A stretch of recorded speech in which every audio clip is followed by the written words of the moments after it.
Selamat siang Pak Poltat. Selamat siang Bu Deni, bagaimana kabar Ibu hari ini? Sehat Pak. Bapak ada waktu hari ini Pak? Ada, ada. Silahkan Bu. Begini Pak, saya mau cerita sedikit, sharing sedikit tentang siswa saya Pak. Boleh coba Ibu ceritakan hal apa yang mau kira-kira mau Ibu bicarakan?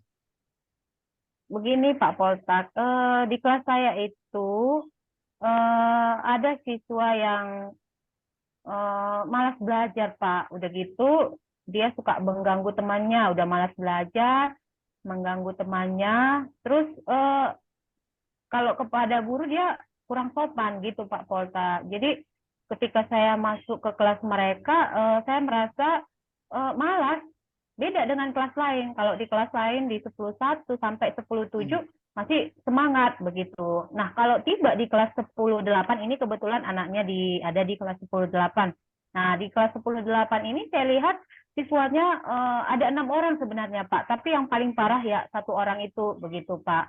Jadi itulah yang membuat saya malas untuk masuk ke kelas tersebut. Jadi masalahnya tadi si anak ini udah mengganggu temannya, udah gitu malas belajar gitu Pak Polta. Baik, berarti ini permasalahannya ini sekarang permasalahan Ibu dengan siswa ya. Teruskan Bu, apa kira-kira Bu penyebab permasalahan tersebut bisa muncul? Nah, itulah Pak, ketika memang sudah saya panggil anaknya, saya Ya. sharing dengan anaknya, saya panggil anaknya karena memang kan si anak ini ya pertama dia memang cuek, tidak mau tahu seperti itu Pak. Jadi saya panggil anaknya, saya tanya ada apa. Memang ada yang biasa, ya malas belajar seperti itu Pak Poltak. Nah, selain itu juga saya sudah konfirmasi juga ke wali kelasnya. Saya tanya juga wali kelasnya, ada apa dengan si anak ini? Jadi saya cari tahu Pak, si anak ini. Nah, ternyata dari cerita wali kelasnya Pak, si anak ini memang dari keluarga yang broken home. Jadi dia mengatakan dia anak yatim, tapi sebenarnya ayahnya, bapaknya masih ada Pak, masih hidup. Cuman ayahnya artinya tidak bertanggung jawab lagi kepada si anak tersebut seperti itu. Jadi si anak ini merasa kurang perhatian sepertinya. Jadi di rumah juga dia suka melawan orang tuanya, ibunya seperti itu. Jadi dia si anak ini juga punya kakak Hmm. sama-sama di jenjang kelas 10, tapi Hmm. beda kelas seperti itu. Jadi karena saking penasarannya saya dengan si anak ini, saya panggil kakaknya. Jadi Iya. saya tanya juga, bagaimana si anak ini di rumah? Ternyata Hmm. si anak ini memang tidak mau belajar. Jadi ketika diingatkan oleh kakaknya, dia memang tidak mau belajar sama sekali. Seperti itu Pak Polta. Ternyata terbawa-bawa lah ke kelas saya. Nah, seperti itu. Jadi dia nggak mau belajar, mengganggu temannya, tidak sopan kepada guru. Itu yang buat saya kesal, Pak, di kelas itu. Berarti bisa dikatakan permasalahan anak ini berarti dilatar belakangi oleh keluarga gitu ya Bu ya. Iya, Pak. Kira-kira dari permasalahan tersebut ada nggak menurut Ibu peluang yang Ibu miliki sekarang supaya bisa lebih mengklirkan permasalahan Ibu ini? Sebenarnya kemarin itu saya buat satu pembelajaran, Pak, yaitu pembelajaran sosial emosional. Jadi Ya. sebelum belajar itu saya buat mereka menggambarkan emoji mereka itu, Hmm. perasaan mereka itu dalam bentuk emoji. Jadi saya bagikan sticky note. Nah, di sticky note itu mereka bebas mengekspresikan apa yang dirasakan. Ada Hmm. yang gambar smiley, ada yang marah, ada yang menangis, ada yang Ya. ngantuk, seperti itu. Jadi bermacam-macam. Jadi ketika saya evaluasi, refleksikan bagaimana perasaan mereka, saya tanya satu persatu, Pak, bagaimana. Nah, tibalah giliran si anak ini. Saya lihat dia emojinya seperti cemberut. Hmm. Jadi saya tanya, kamu kenapa? Namanya Levi, Pak. Kamu Levi. kenapa Levi? Kenapa emojinya seperti ini? Ya Bu, saya malas belajar. Saya ngantuk Bu. Nah, itu jawaban dia. Nah, ketika saya tanya dia lagi, kamu tidur jam berapa semalam? Lama saya tidur Bu. Saya tidur sampai jam 12 lah. Hmm. Nah, saya tanya lagi, nah kenapa kamu tidur sampai jam 12? Itulah Bu, saya main game. Ah, itu dia, Pak. Jadi ternyata si anak ini juga main game. Nah, jadi saya mikirnya gini, sebelumnya kan saya udah tanya si anak ini.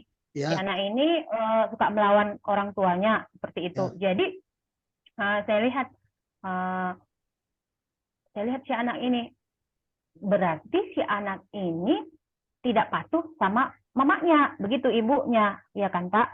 Makanya pasti sampai kenapa dia bisa main game sampai jam 12 malam seperti itu. Nah, jadi akhirnya saya ambil solusi seperti ini, Pak. Jadi ketika sebelumnya juga, Pak, sebelum ke pembelajaran sosial emosional ini, saya sudah Hmm, nanya juga ke guru-guru yang lain yang masuk ke dalam kelas itu.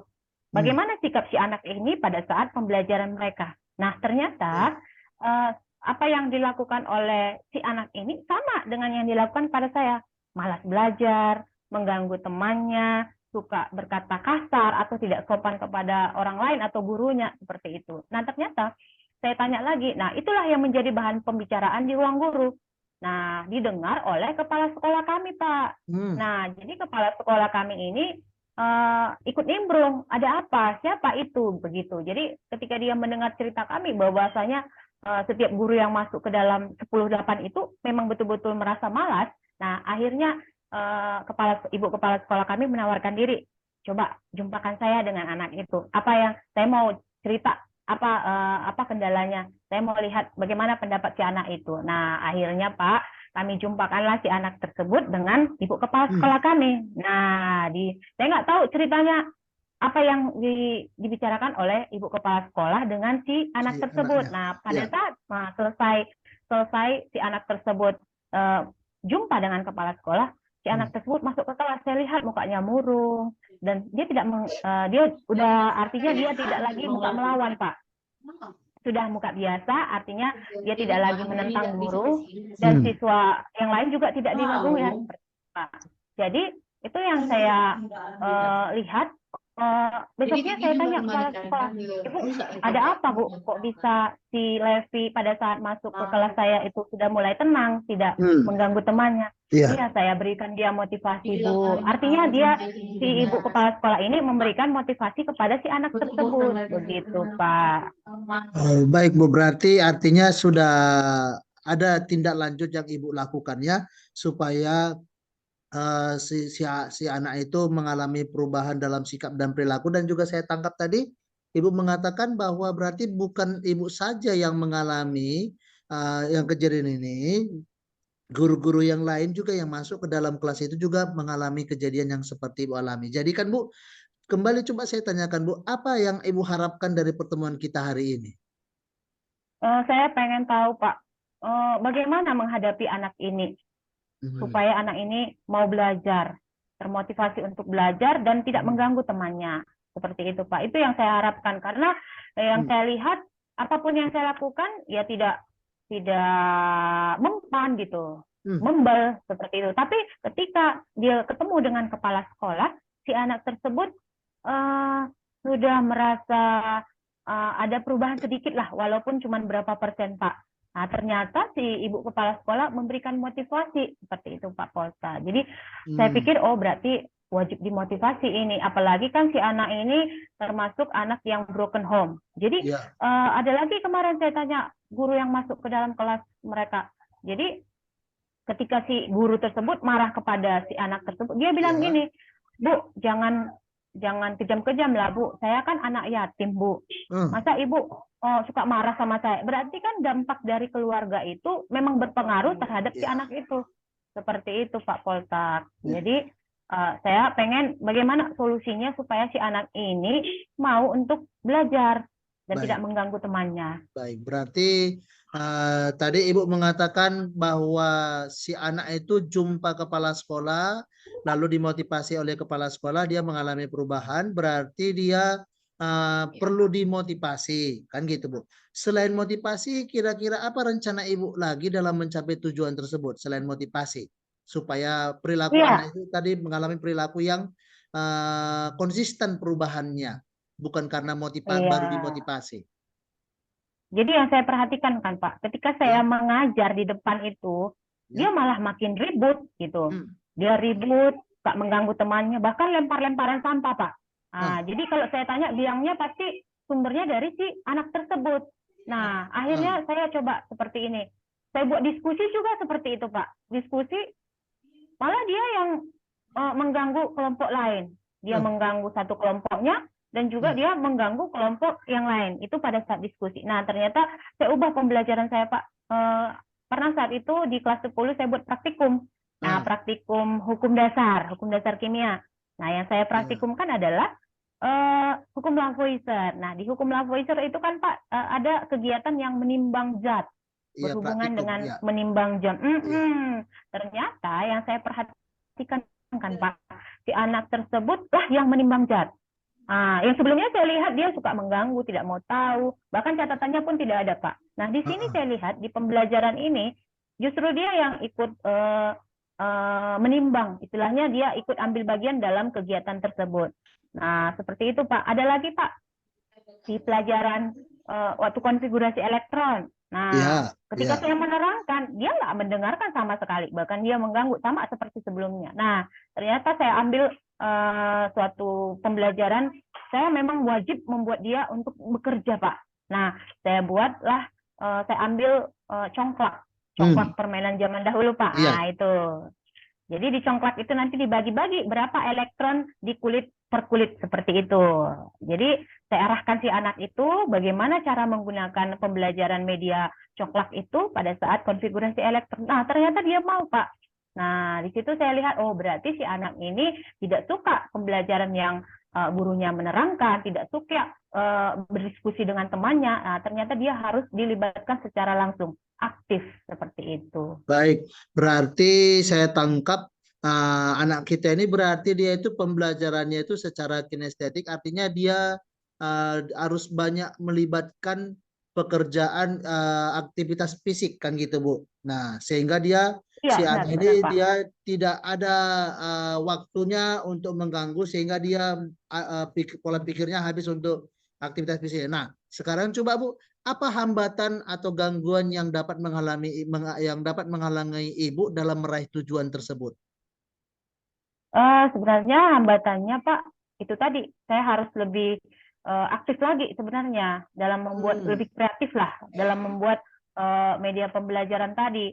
Nah, saya harus hmm, menspesialkan si anak ini bagaimana cara saya supaya si anak ini mau belajar tadi. Nah, jadi saya harus memikirkan. Tapi nanti saya akan mencari info dari YouTube. hmm. Saya juga nanti akan berdiskusi dengan rekan sejawat yang lain, ya, supaya mereka juga bisa membantu saya seperti itu. Bagaimana pembelajaran yang bisa mendukung si anak itu supaya lebih aktif lagi seperti itu, Pak Polsa. Baik, berarti kan ibu katakan tadi eh, lebih lebih kreatif lah berarti ibu kan? Nah, lebih Iya, kreatif mencari pembelajaran bahkan berkolaborasi dengan guru yang lain untuk mencari pembelajaran. Nah, kira-kira kan Bu, tadi kan ada apakah ibu tidak terlampau fokus kepada si anak itu? Apakah anak yang lain menjadi tidak terganggu gitu, Bu? tidak, Pak. Justru yang ada lagi yang saya bilang 6 orang itu Ya, mereka ikut dalam satu kelompok dengan si anak tersebut karena mereka memang termasuk yang suka membuat keributan juga, Pak. Ketika mereka saya kasih pembelajaran seperti itu, nah ya, mereka aktif seperti itu. Nah, teman-temannya yang lain yang memang senang belajar sendiri, saya kasih pembelajaran yang memang ada yang bentuk video. Ada saya buat satu kelompok yang memang suka menggunakan handphone. Nah, ya. saya kasih video pembelajaran seperti itu. Nah, ada lagi kelompok yang lain suka belajar sendiri. Saya kasih bahan diskusi untuk mereka. Jadi mereka bekerja sesuai dengan apa yang diminatinya anak-anak tersebut, Pak. Seperti itu. Sebisa Baik, mungkin saya buat pembelajarannya berdiferensiasi sesuai dengan minat dan keinginan si anak tersebut. baik. Ini kalau saya perhatikan Ibu fokusnya ke pembelajaran.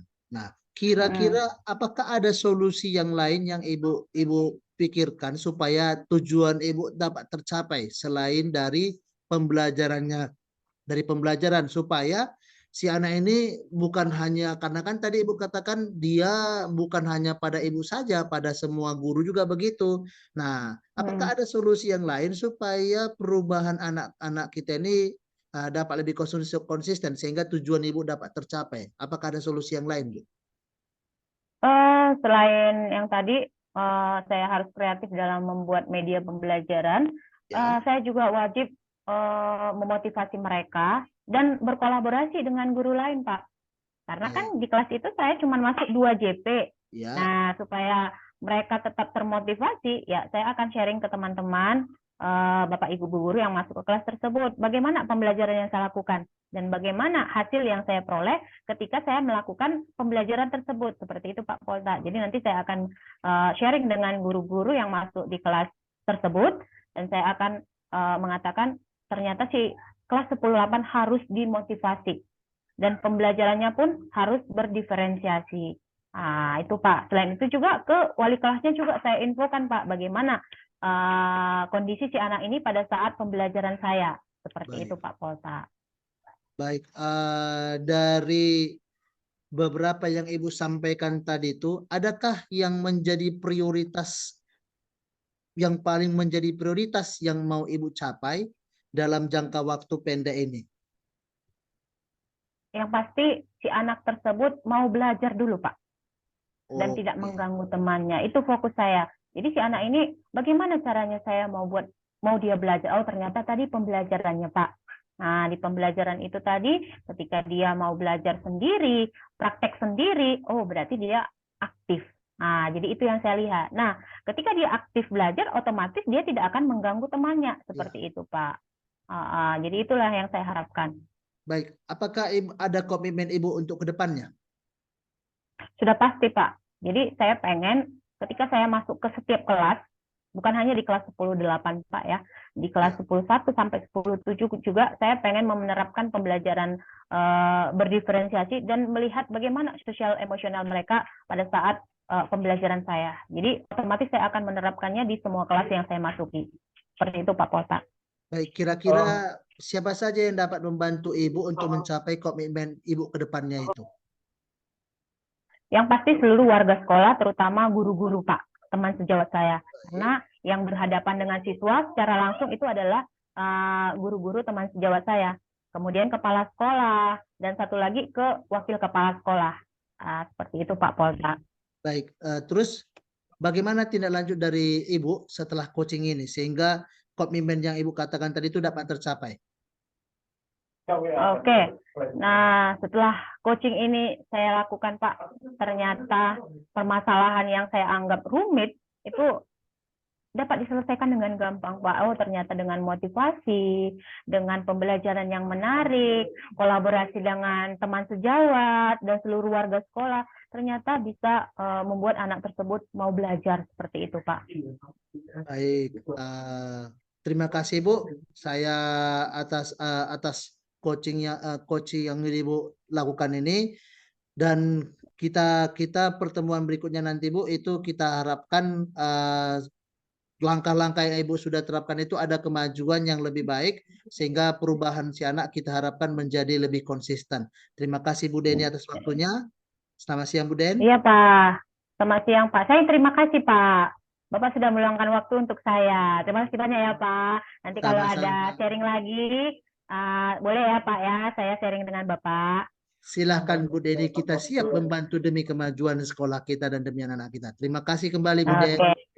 Terima kasih Pak. Selamat siang Pak. Siang Bu Deni.